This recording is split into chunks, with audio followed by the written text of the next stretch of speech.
ہم کہہ رہے ہیں سب چھوڑ دو، چلو موٹی مثال ہے، بارہ بنکی میں جو زبیر امیر تھے ان کا انتقال ہو گیا، بہت دعویٰ کرتے تھے کہ سنت پر لاؤ، سنت پر لاؤ، سنت پر کام کو، کہاں چلے گی تمہاری سنت؟ سنت یہ ہے کہ حضور صلی اللہ علیہ وسلم دنیا سے گئے ہیں، جب تک امیر نہیں طے ہو یا اس وقت تک حضور اکرم صلی اللہ علیہ وسلم کی نماز جنازہ نہیں پڑھی گئی، ہوا سنت یہ ہے ابو بکر صدیق رضی اللہ تعالیٰ عنہ کا وصال ہوا ہے، حضرت عمر رضی اللہ عنہ امیر بن گئے ہیں، تب نماز جنازہ ابو بکر صدیق رضی اللہ عنہ کی ہوئی ہے۔ یعنی ایک امیر جب دنیا سے جائے گا دوسرا امیر پہلے بن جائے گا، تب اس امیر کو دفن کیا جائے گا، یہ سنت ہے۔ مان لیجیے ابھی امیر ہیں کہ ابھی چنا کچھ نہیں کیا تھا اور انتقال ہو گیا، تو ان کے نماز جنازے سے پہلے چن لیا ہے، سنت ہے۔ کہاں تمہاری سیرت چلی گئی؟ کہاں تمہارے اتنے سال لگے علماء تھے، قریباً 30-40 علماء سال لگے بارہ بنکی کے، ان کے سامنے سیرت نہیں تھی، قرآن حدیث پڑھ کر نہیں ہے، کیا پڑھ کر آئے؟ تو ایسا کیوں نہیں ہوا؟ مقصد کیا تھا؟ اور بتائیں گے۔ چلاؤ، انتقال ہوئے اتنے دن ہو گئے، ابھی تک کسی کو امیر بنا پائے؟ 70 سال کی محنت میں جہاں پہنچے ہیں یہ لوگ، جو کہتے ہیں بہت دعویٰ کرتے ہیں نبیوں والا کام کر رہے ہیں، پوری دنیا میں ہدایت پھیلائیں گے، 70 سال کی محنت میں یہاں پہنچے ہیں کہ ان کے پاس ایک آدمی ایسا ضلع کے اندر نہیں ہے جو ان کے ضلع کے اندر ان کے جو آدمی ان کے نظام کو سنبھال کر چلا سکے۔ ابھی اس پر متفق نہیں ہو پائے ہیں، ان کے پاس ایک آدمی ایسا نہیں ہے۔ ابھی حکومت کا کوئی کیا کہتے ہیں ڈی ایم مر جائے تو ترنت دوسرا ڈی ایم بناتی ہے کہ نہیں بناتی؟ اس کے بعد آدمی ہے کہ نہیں؟ اگر فوج کہیں محاذ پر لڑ رہی ہے اور کمانڈر مر جائے تو کیا وہ 1 مہینہ مشورہ کرے گی؟ ترنت کمانڈر بنایا جاتا ہے فوراً، ان کے بعد آدمی ہوتے ہیں ان کی جگہ فوراً، ان کے بعد بیگ میں ان کے پاس ہیں ریزرو میں وہ آدمی، اس سے بہتر بھی ہیں، ان کے برابر بھی، ان کے ٹکر کی بھی، ادھر آدمی مارا ترنت آ گیا آدمی۔ تو یہ پہلے طے نہیں تھا کہ بزرگ کے بعد کون بنے گا؟ یہ طے نہیں ہوتا، موقع پتہ کیا جاتا ہے۔ دیکھو اس کو سمجھ لو، اللہ کے نبی صلی اللہ علیہ وسلم جب مکے میں دعوت دی، 3 چیزیں پیش کی گئی تھی کہ آپ یہ کام چھوڑ دو، اور اگر مال چاہیے تو مکے کے اندر جتنا مال ہے آپ کو دے دیا جائے گا، سب سے مالدار آپ کو بنا دیا جائے گا۔ عورت چاہیے تو سب سے خوبصورت عورت آپ کو دے دی جائے گی، عہدہ چاہیے آپ کو اپنا سردار بنا لیں گے۔ اللہ کے نبی صلی اللہ علیہ وسلم قبول کیا تھا؟ نہیں قبول کیا۔ تو 3 چیزیں ہیں، مال، عورت اور عہدہ، یہ 3 فتنے میں آدمی پھنستا ہے، لیکن مال اور عورت کے فتنے سے بچ جائے گا۔ عہدے کے فتنے سے بچنا بہت مشکل ہے، سارے جھگڑے عہدے کے لیے ہو رہے ہیں، جتنے بڑے بڑے لیڈر بنے ہوئے ہیں ان کے جو جھگڑے ہیں وہ عہدے کے لیے تو ہیں۔ آپ دیکھ لو ہر تنظیم کے اندر اور مدرسوں میں اور تمام جگہ جو سے جھگڑے چل رہے ہیں وہ کہے کہ عہدے کے لیے ہیں، مال اور چیزوں کی فراوانی ہے ان کے پاس لیکن عہدے کے لیے لڑائی ہو رہی ہے۔ یہ حب جا کا جو مسئلہ ہے نا، آدمی سمجھتا ہے کہ حالانکہ اگر آدمی یہ چاہ جائے کہ ہم کو یہ نہیں لینا ہے اور اس سے اپنے آپ کو پیچھے رکھ لے تو اللہ تبارک تعالیٰ اس سے بڑا اس سے کام لے لیں گے۔ تو آپ سے اتنا معاملہ بگڑ کیسے گیا آپس میں؟ مطلب ایسا کیا ہو گیا، اتنا کیسے بگڑ گیا معاملہ؟ وہ لمبی داستان ہے۔ پھر نہیں، کیا آپ نے کھلی مخالفت کر دی تھی کھل کے؟ مخالفت ہم نے ایسے نہیں کی تھی، مخالفت پر یہ لوگ آئے تھے، مخالفت پر یہ لوگ آئے تھے، کہہ رہے تھے یہ باتیں نہ کرو کہ اللہ کریں گے نماز پڑھ کریں گے، باقی جیسے چل رہے تھے چلنے دو۔ دیکھو یہاں سمجھو بات، آپ اس میں رہتے ہو، ان کے بیانات سنتے ہو، جب یہ بات کریں گے تو کریں گے، ابھی آج جماعت میں چلو 4 مہینے میں جو تمہارا مسئلہ اللہ حل کر دیں گے، 2 گھنٹے لگاؤ اللہ تعالیٰ اس سے باطن توڑیں گے، اس سے ہدایت پھیلے گی، یہی تو کہتے ہیں نا، گشت کرو گے اس سے امریکہ میں ہدایت پھیلے گی، یہی تو کہتے ہیں نا، اور یہاں گشت کرو گے امریکہ میں ہدایت پھیلے گی، یہاں گشت کرو گے روس میں ہدایت پھیلے گی، تو یہ سب نظام سے ہونے کی بات کرتے ہیں۔ ہم لوگ اس کی مخالفت کرتے تھے شروع سے، اس پر نہیں کریں گے، صحابہ والا ایمان حضور صلی اللہ علیہ وسلم نماز اس پر کریں گے، یہ لوگ مخالفت کرتے تھے کہ یہ باتیں نہ کرو۔ اور سنی بات نہیں، جو ان کے بڑے بڑے ذمہ دار ہیں جو مولانا یوسف صاحب کے ساتھ میں رہے ہیں، جنہوں نے دعویٰ کیا کہ ہم نے مولانا یوسف صاحب کے ساتھ میں، ان کی ریکارڈنگ کے بات کو سنا دیں گے، وہ مذاق اڑا رہے ہیں، کہہ رہے یہ کہتے ہیں اچھا صحابہ والا ایمان بنا تو حضور والی نماز بس کام بن جائے گا، بس کام بن جائے گا، قیامت تک کوئی نہیں بنا سکتا ہے۔ وہ کہہ رہے ہیں، ہاں وہ کہہ رہے ہیں یہ شیعہ والا کام کر رہے ہیں، سب شیعہ ہو گئے، کافر ہو گئے، گمراہ ہو گئے، آپ لوگوں کو کہہ رہے ہیں، ہم لوگ کہہ رہے ہیں، یعنی ہم اللہ سے اور نماز سے ہونے کے بعد سے تو ہم گمراہ ہیں، تو مولانا سعد، مولانا الیاس، مولانا یوسف، مولانا انعام کے بنائے ہوئے نظام سے ہونے کے بعد تو تم ہدایت پر ہو، تو مخالفت نہیں کریں گے۔ تم اللہ رسول کی مخالفت کر رہے ہو، کلمہ نماز کیا ہو، تمہاری مخالفت نہیں کریں گے، ہم ڈنکے کی چوٹ پر کریں گے، کیوں نہ کریں گے بھائی؟ ایک کمپنی میں اگر آپ کو کوئی کمپنی والا رکھ دے، مثال کے طور پر آپ کو بجاج کمپنی جو ہے آپ کو نوکری دے دے، تو بجاج سے پرچار کرو گے یا فلپس کا کرو گے؟ آپ اگر فلپس کا کرو گے نوکری نکالنے جاؤ گے، کیونکہ جس کمپنی آپ کو رکھا اس سے جب اللہ کا کلمہ پڑھا ہے، نبی پر ایمان لائے ہو، تو اللہ اور نبی والے عمل سے ہونے کی بات کرو۔ ہاں کھاؤ گے پھر یہ کہے کے لیے ان کی مثال ایسی ہے کہ جیسے مثال کے طور پر آپ کو ابھی مان کے طور 1 لاکھ روپے کسی کو دینا ہے تو آپ جھولے میں یا پیکٹ میں رکھ کر لے جاؤ گے. تو جھولا اصل نہیں ہے، پیسہ اصل ہے. مولانا الیاس نے ہم نے ایک نظام بنایا تھا کہ یہ نظام کے ذریعے لوگ کلمہ نماز سیکھیں گے، لیکن کلمہ نماز ہم نے ہٹا دی، اسی کو اصل سمجھ لیا. جیسے ہم نے پہلے مثال نہیں دی کہ آدمی شادی کرتا عورت کے لیے جہیز بھی دیتا ہے، مگر دیکھو دستخط جہیز پر کراتا ہے عورت پر نہیں. حالانکہ جب نکاح کا فارم ہوتا ہے تو اس پر بھی دستخط ہوتی ہے، لیکن اگر عورت نہ دے آپ کو جہیز دیتے تو آپ قبول نہیں کرو گے، کہو گے ہمارے گھر میں کسی چیز کی کمی نہیں ہے. الحمدللہ آپ ایک گاڑی دے رہے ہو، ہمارے یہاں 4 پہیہ گاڑی پہلے سے موجود ہے. آپ اگر یہ کوکر اور یہ سب فریج واشنگ مشین دے ہو، الحمدللہ ہمارے یہاں پہلے سے سب چیزیں موجود ہیں. ہم کو عورت چاہیے، تو ایسے ہی سمجھ لو. اگر آپ اسی کو پکڑ لو گے، کلمہ نماز بنانے کی محنت میں نہیں لگو گے تو پھر اس سے کچھ نہیں ہوگا. ساری دنیا کے مسلمان ہیں، ساری دنیا کے انسان اگر کشت کرنے لگے، ہم قسم کھا کر کہہ سکتے ہیں خدا کی قسم ایک مکھی نہیں ہٹ پائے گی. اور اگر حضور صلی اللہ علیہ وسلم والی نماز ایک مسلمان بنا لے، مکھی نہیں، اس دنیا کا سب سے بڑا باطل ہوگا اس پر ٹوٹ جائے گا اس نماز سے. اور ہوا ہے. تو آپ سے کسی نے سوال کیا کہ آپ کو چلو ٹھیک ہے، اگر کوئی آدمی مولانا صاحب کی مخالفت کیا وہ ایمان سے چلا جائے گا؟ نہیں، ایسے کا مطلب نہیں. حضرت علی کی مخالفت عائشہ نے کی کہ نہیں کی؟ حضرت علی رضی اللہ عنہ کی مخالفت امیر معاویہ نے کی کہ نہیں کی؟ جھگڑا ہوا، جنگیں ہوئی، تمام لوگ اس میں شہید ہوئے، تو کیا کریں گے؟ وہ ایمان چلا گیا ان کو نکال دیا گیا مسلمانوں سے. حضرت ابوبکر صدیق رضی اللہ عنہ کے فیصلے پر حضرت عمر رضی اللہ عنہ، یہی مولانا صاحب کے بیان میں ہے کہ اس ایک عیسائی کو زمین دی تھی اور سب کے دستخط ہو گئے تھے، تو حضرت ابوبکر صدیق رضی اللہ عنہ نے کہا تھا کہ حضرت عمر رضی اللہ عنہ سے بھی دستخط کرا لینا. سعد بن وقاص رضی اللہ عنہ جب ان کے پاس پہنچے ہیں تو حضرت عمر نے اس پر تھوک دیا تھا، پرچے پر پھاڑ دیا تھا. بتاؤ، وہ تو پورے مسلمانوں کے امیر تھے، خلیفہ تھے متفقہ طور پر، تو کیا وہ نعوذ باللہ وہ اسلام سے نکال دیے گئے تھے؟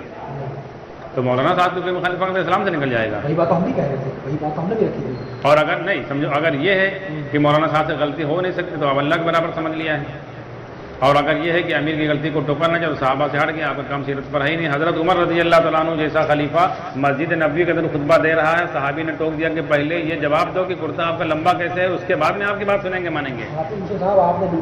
اگر کہو کہ چھوٹی موٹی غلطی ہے، یہ چھوٹی موٹی غلطی نہیں. اللہ نبی صلی اللہ علیہ وسلم فرماتے تھے میں اخلاق کو مکمل کرنے کے لیے آیا ہوں. پھر آپ نے تلوار کیوں اٹھائی؟ تلوار کیوں اٹھائی؟ صحابہ نے تلوار کیوں اٹھائی؟ حق کو مٹانے کے لیے. جب معاملہ کفر اور ایمان کا ہوگا، توحید اور ایمان کا ہوگا، وہاں پہ کوئی رعایت نہیں. چاہے تلوار اٹھاوے چاہے اس سے بڑی کچھ چلانی پڑ جائے، کفر کو ختم کیا جائے گا، ایمان کا غلبہ کیا جائے گا. بات توحید کی آ گئی نا، تم نے مخالفت کی توحید کی، اللہ کی مخالفت کی.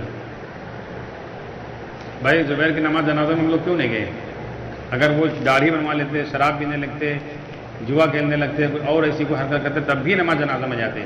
انہوں نے مخالفت توحید کی تھی کہ یہ باتیں نہ کرو نماز سے ہو جائے گا، اللہ ایسے کہاں کر دیں گے. اور اس بات کی وجہ سے وہ ہم لوگوں کو گمراہ کہتے تھے کہ یہ اللہ سے ہونے کے بعد کرتے گمراہ ہو گئے ہیں، تو ہم نماز جنازہ میں جائیں گے. ارے ایسی بات تو ابو جہل ابو طالب نے بھی نہیں کی، پیٹھ پیچھے وہ تعریف کرتے تھے، کہتے تھے بات ان کی سب صحیح ہے، لیکن اگر ہم کہہ لیں گے تو اور یہ پیٹھ پیچھے کہتے تھے کہ یہ گمراہ ہیں. پیٹھ پیچھے کہتے تھے ہمارے پاس ریکارڈنگ موجود ہے، ہماری بات کوئی کچی نہیں ہوا میں نہیں ہے، ہم ریکارڈنگ سنا دیں گے آپ کو. جن لوگوں نے نہیں جن کے سامنے کہی انہوں نے ہم کو ریکارڈنگ لا کر دی ہے. تو جیسے 4 آدمی کے سامنے کہا رہے ان کی بات نہ کرو، وہ تو گمراہ ہو گئے. وہ کہتے ہیں اللہ ڈائریکٹ تو اللہ کریں گے،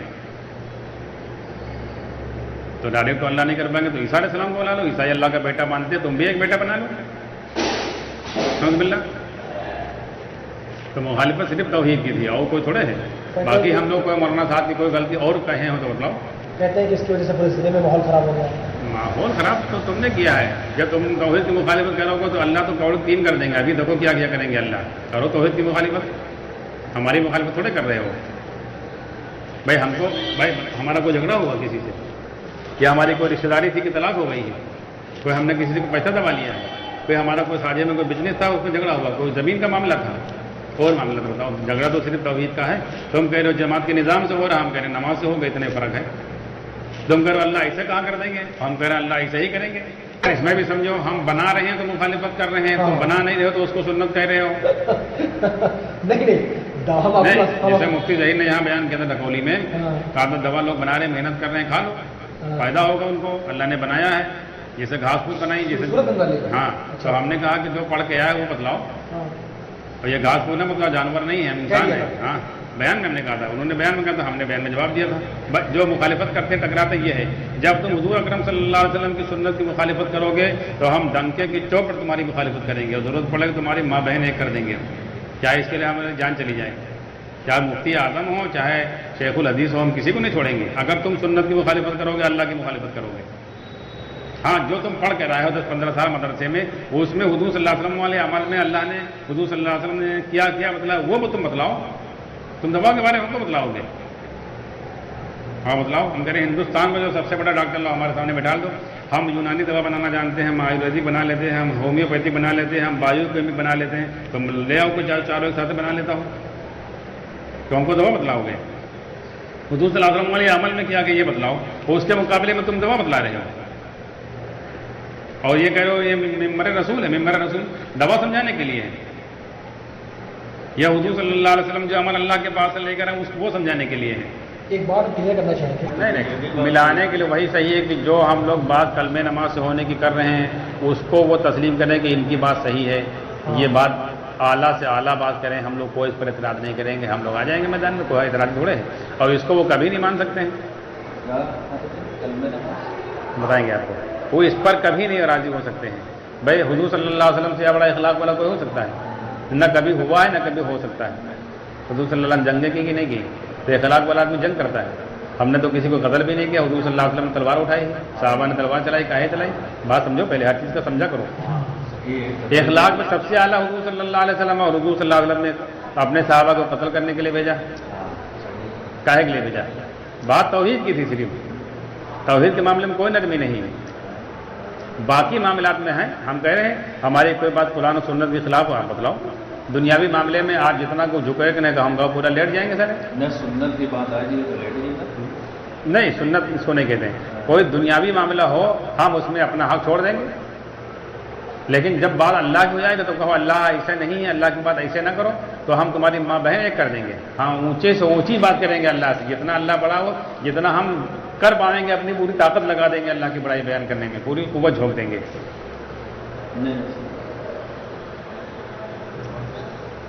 نبی کا جھگڑا اس میں ہوا ہے، باقی چیزوں میں نبی نے تمام سمجھوتے کیے۔